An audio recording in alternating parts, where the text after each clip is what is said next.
Este é um trabalho voluntário, sem fins lucrativos, que oferece livros gravados em MP3 para aqueles que não têm condições de ler livros impressos. Para ouvir este e outros livros gratuitamente na íntegra, acesse nosso canal e leia as instruções na aba Sobre. Este livro foi gravado para o uso exclusivo da pessoa com deficiência visual, não podendo ser comercializado de acordo com a Lei nº 9.610, de 19 de fevereiro de 1998.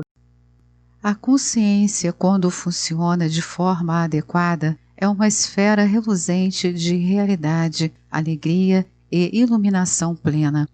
Se quiser, o indivíduo que se expande a partir do centro, aparentemente isolado do ser, pode entrar em contato com o centro cósmico da vida. Dali poderá alcançar o limite externo de toda a realidade, tão facilmente quanto o milagre da mente radiante e expansiva de Deus penetra o universo com luz. Inerente ao interior do homem está o poder de expandir a consciência para além da esfera do eu pessoal, entrando no domínio da realidade universal compartilhada pela miríade de manifestações que habitam o cosmo. A maravilhosa qualidade da individualidade guardada à chave nunca reprime a natureza permanente do homem. A individualidade faz revelações para o consciente e os delicados fatores modeladores da mão da inteligência, do poder e do amor universais orientam a personalidade da alma em evolução. A renovação da alma. Como disse o amado Kuthumi, as pessoas podem desqualificar a energia facilmente. Por outro lado, com a mesma facilidade, podem dar início à sua requalificação. Assim procedendo, pessoas de qualquer idade podem experimentar uma renovação da vida e um sentimento de plenitude jamais conhecidos antes. Rapidamente livrar-se-ão das estruturas que criaram e das que foram criadas para elas pelos regentes das trevas e suas estrelas sombrias compostas de impurezas.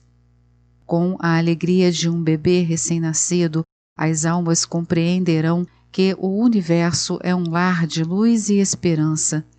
É um lar onde as manifestações temporais de inteligência podem ficar ligadas ao eterno, ao mesmo tempo em que o eterno permeia a substância da mortalidade com sua realidade essencial.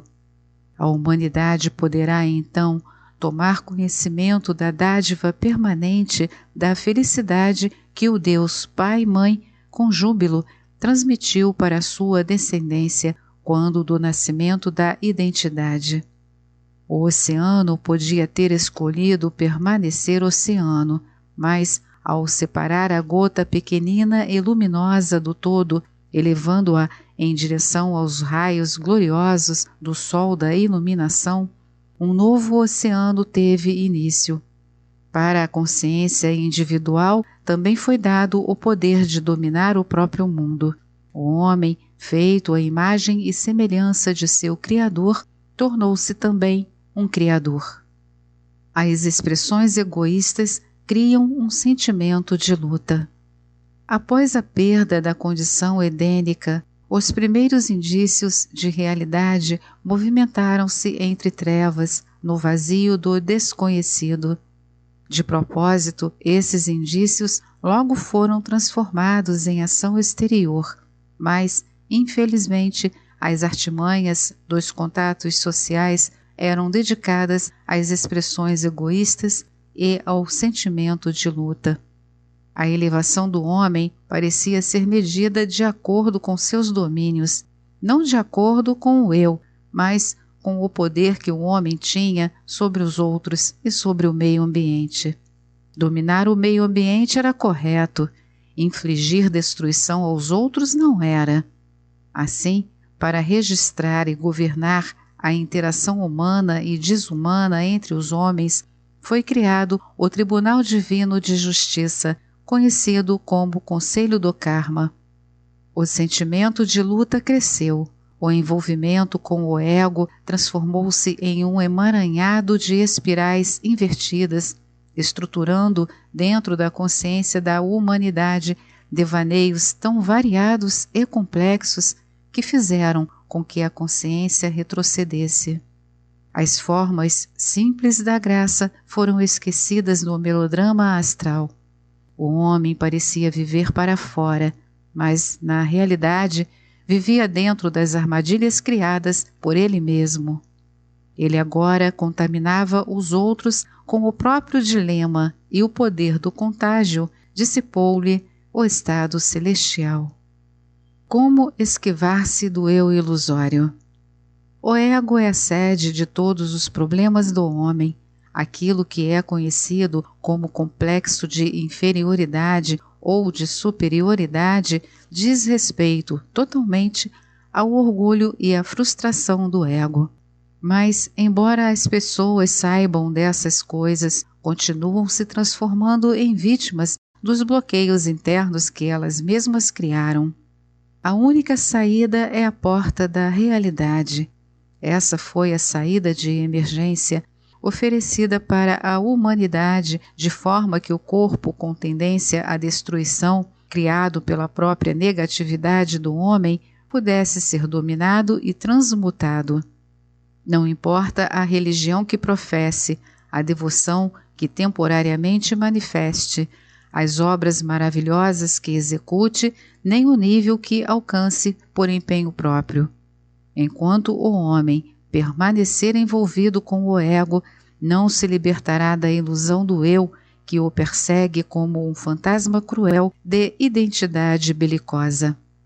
Somente quando o homem escapar pela porta, eu sou a porta, compreendendo que o ser eterno de Deus é quem realiza, é que começará a entender a liberdade do eu para conquistar sem limites.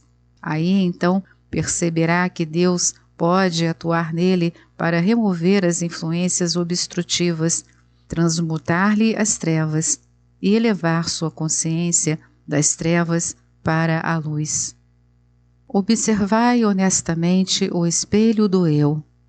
Poderíamos estabelecer diretrizes que vos ajudariam a perceber quando o ego está no comando, mas creio que uma olhadela sincera no espelho do eu e um estudo das reações deste aos feitos de outrem rapidamente mostrarão, com uma avaliação honesta, se é o ego que está agindo ou não. Que todos vejam e saibam para toda a eternidade que o falso eu, o eu espectral, o eu externo e o eu personalidade são e sempre foram uma cilada do ego e que o homem ou a mulher que vive nessa consciência nela morrerá. A carne e o sangue não têm a possibilidade de herdar a vida eterna. Os homens buscam a vida eterna porque essa é a verdadeira natureza deles, a natureza de Deus e da imagem divina. A vida eterna consolida-se por meio do processo de translação, independentemente do veículo do eu, para que o homem não mais veja a morte, mas seja transportado para aquela vida que é a natureza divina. A declaração de que o homem deveria morrer todos os dias para o ser finito e egoísta deve ser seguida de outra declaração, que diariamente ele deve viver para a glória progressiva do seu eu divino eterno e para apreender toda a verdade que esse eu pode trazer e que de fato traz. Esse é o sol que vemos e que não produz qualquer sombra.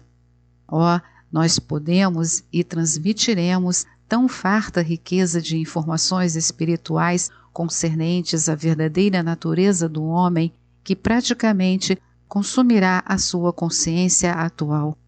Contudo, precisamos nos deter até que o homem sinta um grande ensejo de compreender que precisa abandonar o ego.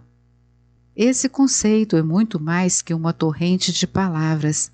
É um fluxo da ideia semente vital na consciência do homem, através do qual a consciência transforma-se na própria presença brilhante e natural.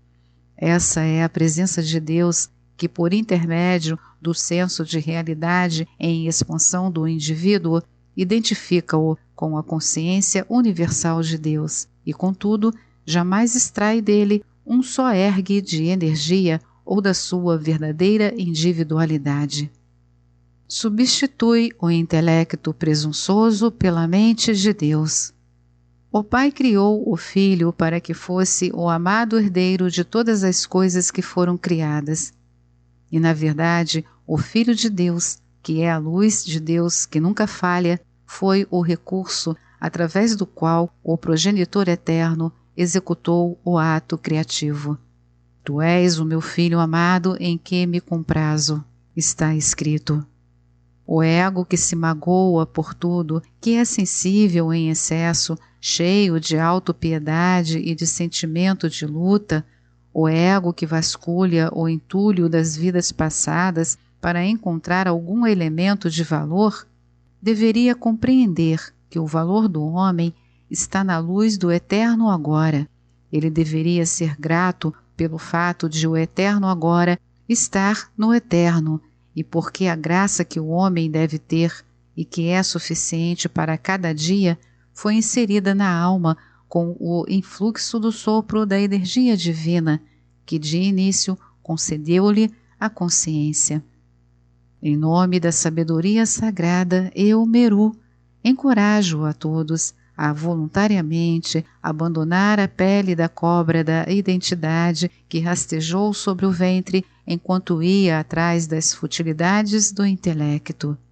Substitua-a pelo dominante sol radiante da mente vivente e vital de Deus e pela realidade que Deus é e que sois, porque Ele é.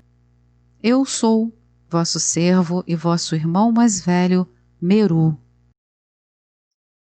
Esta é mais uma edição do canal Livros Falados Voz Humana. Que o bem, o bom e o belo se multipliquem em benefício das criaturas.